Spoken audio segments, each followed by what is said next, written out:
کرتے ہیں, یہاں سے لکھنؤ تک جانا ہے, تیاری کرتے ہیں, سعودی جانا ہے, تیاری اور بڑی ہو جاتی ہے. سفر جتنا بڑا ہے تیاری اتنی بڑی ہے. بتاؤ آخرت کا اتنا طویل سفر ہے, اس طویل سفر کے لیے ہم نے کیا تیاری کی ہے؟ یہاں جتنے بھائی اور بہنیں موجود ہیں میں سب کی توجہ چاہتا ہوں, اس لیے کہ ہمیں وقت پہ محفل کو مکمل بھی کرنا ہے.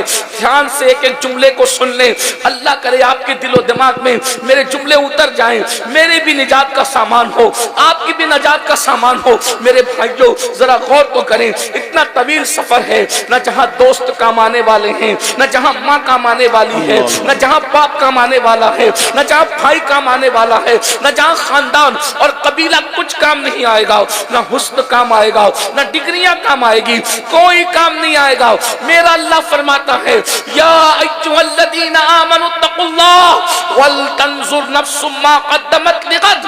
اے ایمان والو, تم نے کل قیامت کے دن کے لیے کیا سرمایہ روانہ کیا ہے, کیا اعمال بھیجے ہیں, اس سلسلے میں فکر کرو, اس سلسلے میں غور کرو. بھائیو بتاؤ ہم نے کیا اعمال بھیجے ہیں, ہم نے کیا روانہ کیا ہے؟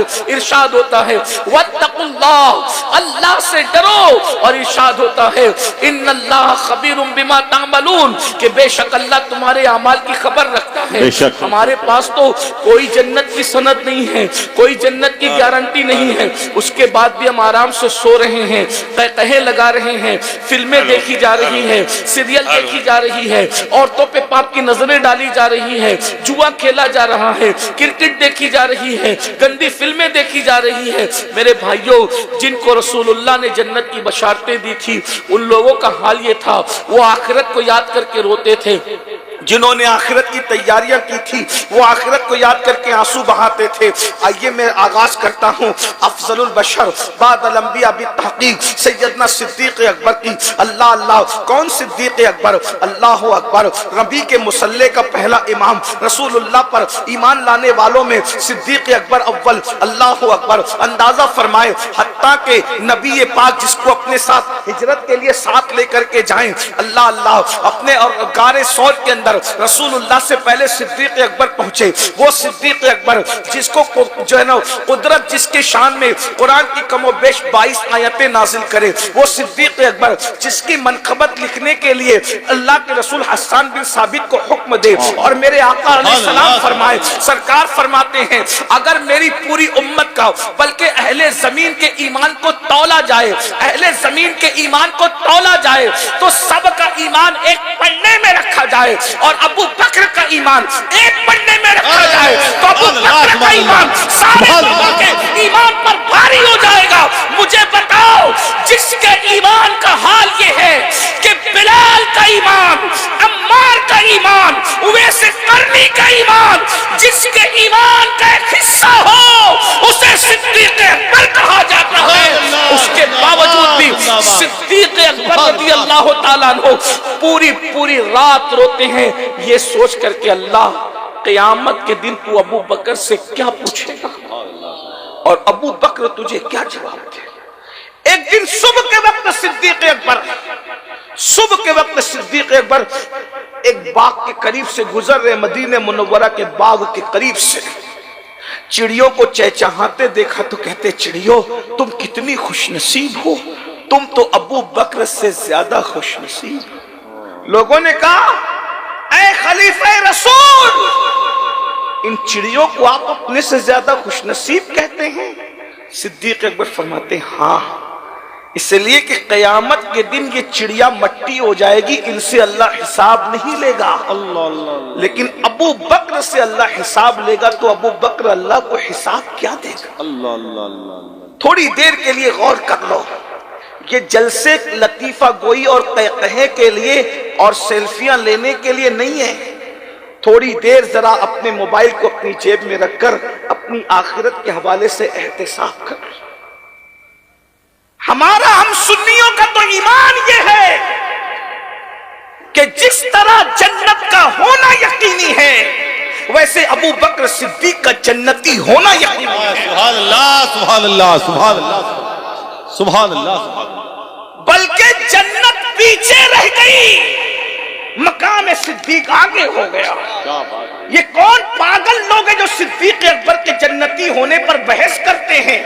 ہم نے کہا جنت کو، صدیق کو جنت کی ضرورت نہیں ہے، بلکہ جنت کو صدیق اکبر کی تلاش۔ نعرہ تکبیر، نعرہ رسالت، مسلک اعلی حضرت، عظمت صحابہ کرام۔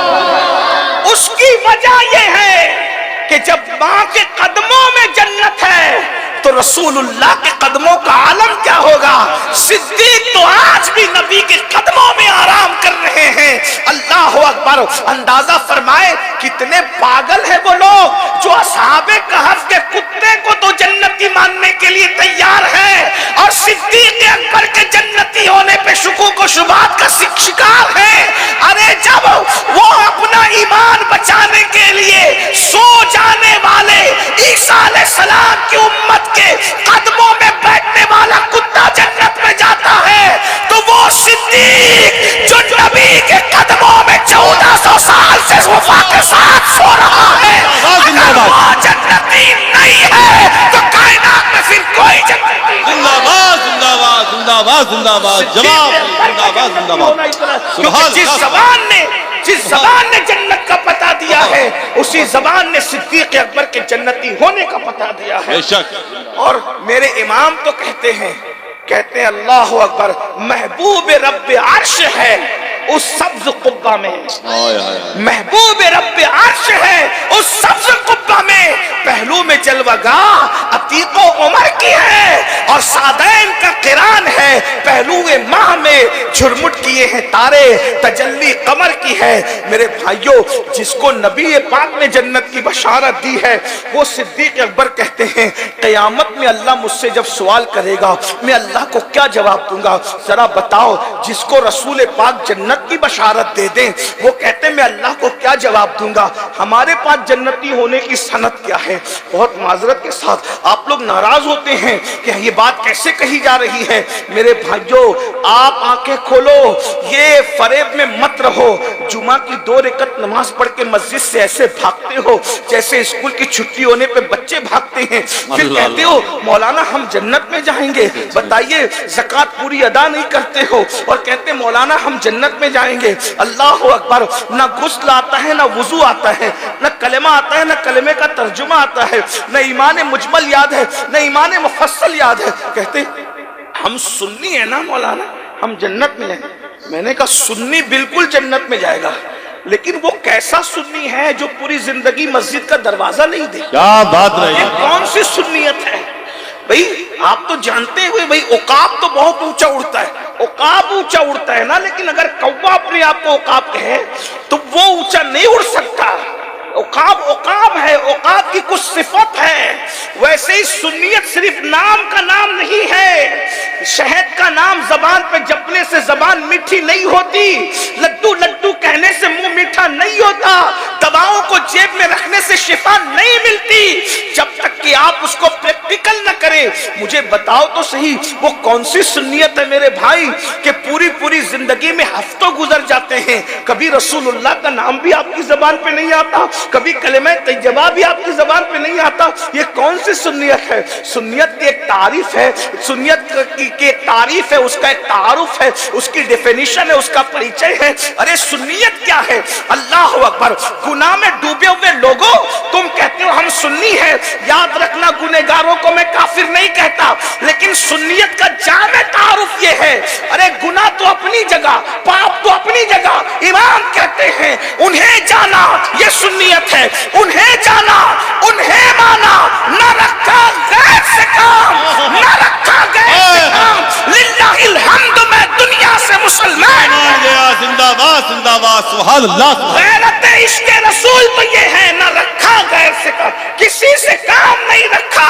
اب مجھے بتاؤ، پھر جو زنا سے کام رکھے، جو شراب سے کام رکھے، جو جوئے سے کام رکھے، جو حرام سے کام رکھے، بتائیے اپنے موبائل کے اندر کیا کیا دبا کر اور چھپا کر کے رکھا ہے؟ سنی تو وہ ہے جو غیر سے کام نہیں رکھتا، کسی غیر سے کام نہیں رکھتا۔ بولے بہت بڑا علامہ ہے،